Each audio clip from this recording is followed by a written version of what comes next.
How's it going, everyone? College Lefty, and in this video I ranked the top 10 players at each position in MLB The Show 24, so let's go ahead and get right into it. And for this video, I did not really want to include specific numbers for each player, but I do have them kind of in a row from worst to best in terms of how I think some of these cards are ranked. A lot of these cards are going to be 99 overall, and we are about to have set 2 happening within the next couple of days. I think there's 3 days until set 2 is released. So I wanted to make this video because a lot of people are going to still be using set 1 cards in their wild card spot.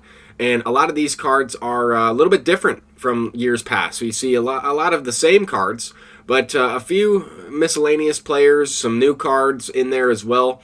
I'm kind of curious to see what set 2 will look like. I know we already have that Ken Griffey Jr.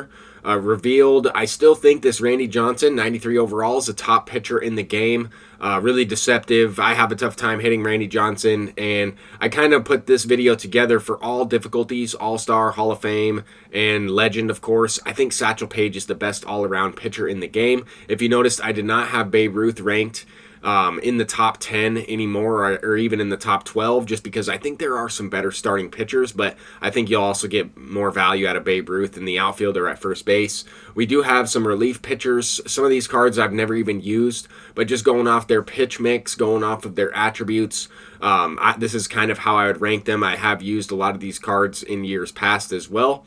I know there are a lot of problems with pitching in terms of pinpoint and the amount of foul balls in the game, so you really want to focus on having a high K per 9 attribute to limit those foul balls, but also a high hits per 9 attribute as well, because you don't want to give up as many late jammed and weak hits as possible.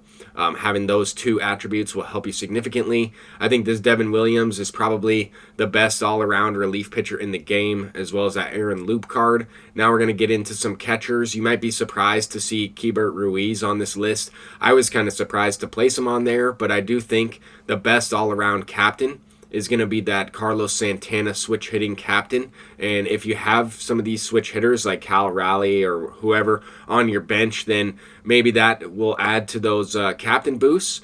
But ultimately, there are some better all-around catchers and even better switch-hitting catchers at the top of this list. I think these Jin Kim series cards are extremely valuable. Players like Martin Dihigo are, to me, one of the best cards in the entire game.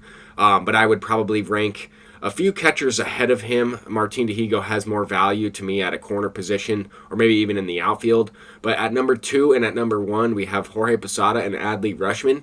I think these cards are going to be widely used as a wild card spot, including that Carlos Santana card. Now we're getting into some first basemen. I still think this Nick Castellanos card, he's been out for a little bit, but I still think he's a very good option. He does have a really good swing, some good quirks. We have Martin Dihigo again at first base, but I think he's better at third base all around. But he plays every single position, so he could be in the top 10 for each one. Edgar Martinez, not really the best first baseman.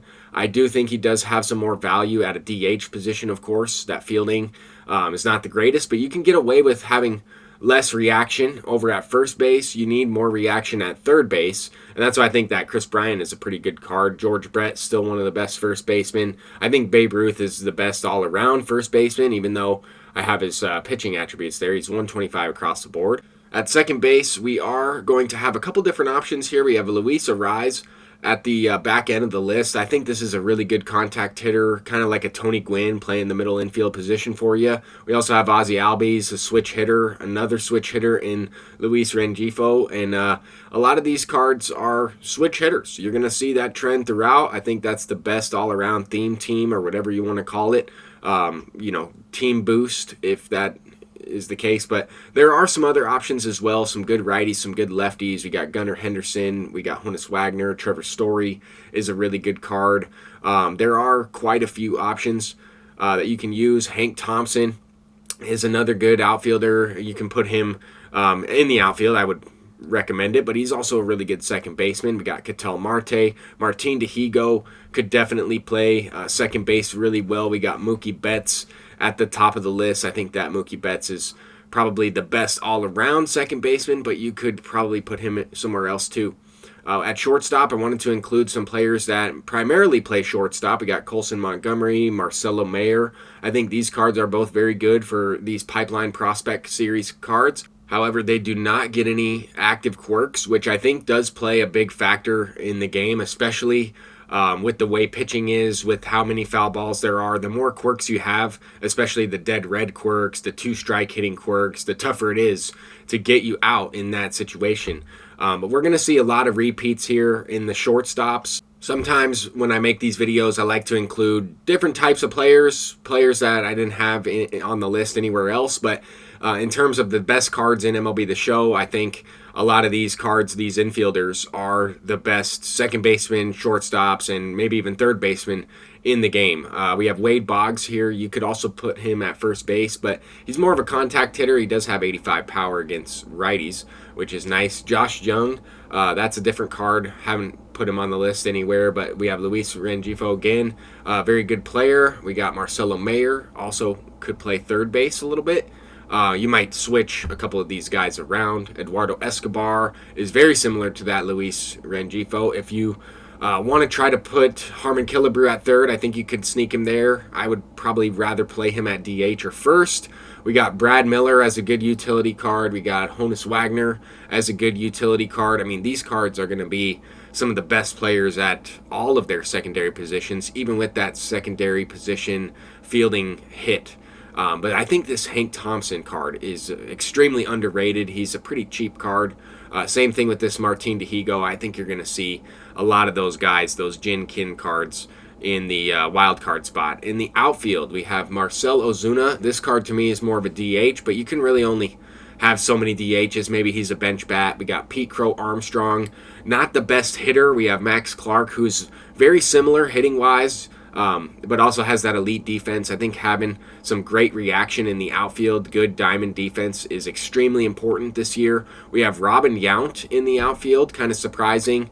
We got Eric Davis in there as well, maybe a lower contact hitter. Andre Dawson. Some different types of cards, not normally ranked in the top 10 or the top 12 or whatever, but Byron Buxton, I would put him at the top. Aaron Judge, I didn't even have him ranked, I don't think, in my previous video, the only other video I've made ranking the cards, just because his defense and speed was so bad out there in the outfield. But now that he has that awards card, and a lot of these other cards too that got some boosts, they have some really good defense and some speed. I think Larry Walker's still one of the top 3 outfielders, as well as, of course, Willie Mays. The thing about Willie Mays is that he does have an interesting swing, so if you can get used to it, then he's probably one of the best cards in the entire game. To finish off the video, we have some like honorable mentions, some extras, some budget cards, right? Anybody that's supercharged could definitely be in the top 10 at their respective position. We got quite a few supercharged players.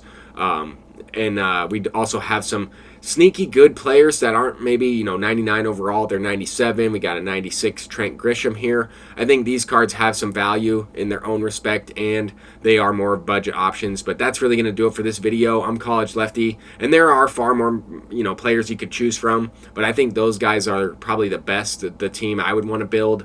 But until next time, I'm College Lefty. Let me know if I left anybody out. Peace out.